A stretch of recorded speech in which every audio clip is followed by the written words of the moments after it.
नमस्कार, मी मित्तल गोंड. आपण पाहत आहोत धानू मित्र न्यूज नेटवर्क. आपण आलो आहे चिंचणी शिवनेरी चाय हॉटेलला. चला चहा पीत चर्चा करू मैत्रिणो. सध्या निवडणुकीचा प्रचार चालू आहे, तर चला आता आपण करू चाय पीत चर्चा. आपलं भरपूर निवडणूक झालेल्या आहेत, आमदार खासदार झालेले आहेत, तर आपल्या चिंचणी गावात काय विकास झालेला आहे का? विकासाच्या बाबतीत सांगायचं झालं तर निवडणुका तर नेहमी होतात, पण जो म्हणजे ज्या प्रकारे बदल व्हायला पाहिजे, जसे रस्ते आहे, पाण्याच्या बाबतीत आहे, अशा खूप साऱ्या समस्या आहेत. त्या समस्या तर माझ्या मते तरी अजून खूप कमी प्रमाणात झालेल्या आहेत. ज्या प्रकारे व्हायला पाहिजे त्या प्रकारे होतच नाही. आपण तर जेव्हा इलेक्शन येते तेव्हा तर आपण प्रामाणिकपणे मतं देतो, पण त्या मताचा उपयोगच होत नाही. म्हणून आता जो कोणी आमदार किंवा खासदार निवडून येईल त्याने ह्या गोष्टीकडे प्रत्यक्ष लक्ष देऊन ही कामं केली गेली पाहिजेत, हीच विनंती. बघायला गेलं तर ज्या मूलभूत सुविधा आहेत त्याच्यापासून आपण खूप वंचित आहोत. आता जे निवडून उमेदवार येणार आहे त्याच्याकडनं आपली काय अपेक्षा? की जोही उमेदवार येईल, आमची अशी अपेक्षा की जे बेरोजगार मुलं आहेत, मुली आहेत, जे आधी आपल्या समाजातील ते शिकलेली मुलं आहेत, त्यांना कुठेतरी रोजगार मिळावा अशी आमची अपेक्षा आहे. आणि जे वृद्ध व्यक्ती आहेत त्यांना चालता येत नाही आहे, फिरता येत नाही आहे, सरकारने सुविधा करून दिली आहे, तरीही त्यांना त्यांचं मत करता यावं असं अशी सुविधा केली पाहिजे की ते घरापर्यंत पोहोचले पाहिजे. त्यांचाही मूलभूत हक्क आहे आणि तो बजावून सरकारने सांगितलं पाहिजे प्रत्येक व्यक्तीला, स्त्रीला, मुलीला की माझा हक्क हा माझा अधिकार आहे आणि प्रत्येक स्त्रीला हा हक्क मिळालाच पाहिजे. सरकारपासून कुठली स्त्री, कुठला पुरुष, कुठला मुलगा शिक्षणापासून, अन्नापासून असं वंचित राहिलं नाही पाहिजे.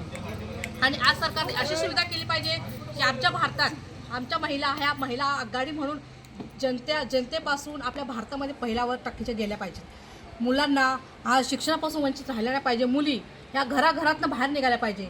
की मला असं वाटतं की प्रत्येक स्त्रीनी बाहेर यावं, खंबीरपणाने उभे राहावं, जेणेकरून पुरुषालाही आधार मिळावा अशी सरकारने सुविधा करून दिली पाहिजे. धन्यवाद.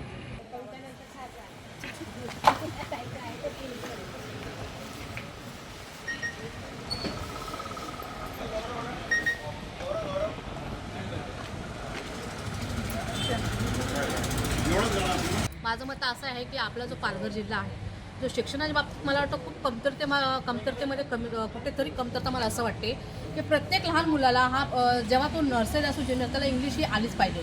कारण आपल्याला विदेशात आपल्याला बाहेर कुठे जावं लागतं तेव्हा इंग्लिश आणि मराठी आपली मातृभाषा आहे ती प्रत्येक व्यक्तीला किंवा लहान मुलापासून एज्युकेशनपर्यंत त्या मुलाला आली पाहिजे. म्हणून आईवडिलांनी आणि मला असं वाटतं पालकांनी मुलाकडे प्रत्येक पालकांनी लक्ष द्यावं की आपल्या मुलाकडे की जेणेकरून त्याला प्रत्येक शिक्षणाबाबतीत इंग्लिश असो, मराठी असो, मातृभाषा असो ती त्याला आलीच पाहिजे, जेणेकरून तो आयुष्यामध्ये कुठेही कमी पडला नाही पाहिजे. थँक्यू. प्रियंका, त्या ताईंनी जसं सांगितलं तसं मराठी शाळेमध्ये गरीब मुलांना शिक्षण मिळण्यासाठी ह्या मराठी शाळेमध्ये इंग्लिश एज्युकेशन पण पाहिजे आणि सगळ्या म्हणजे सुविधा मिळेल असं करून मोठ्या मोठ्या शाळेमध्ये मिळतात तशा ह्या मराठी शाळेमध्ये पण मिळायला पाहिजे.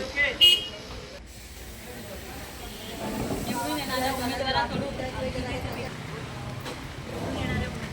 आमची एवढीच अपेक्षा आहे की जे काही सरकारकडून योजना आहेत त्या खेड्यापाड्यामध्ये प्रत्येक घरी पोहोचल्या पाहिजेत आणि ज्या काही मूलभूत सुविधा आहेत, ज्या काही गरजा आहेत त्या सर्व घराघरात पोहोचल्या पाहिजेत.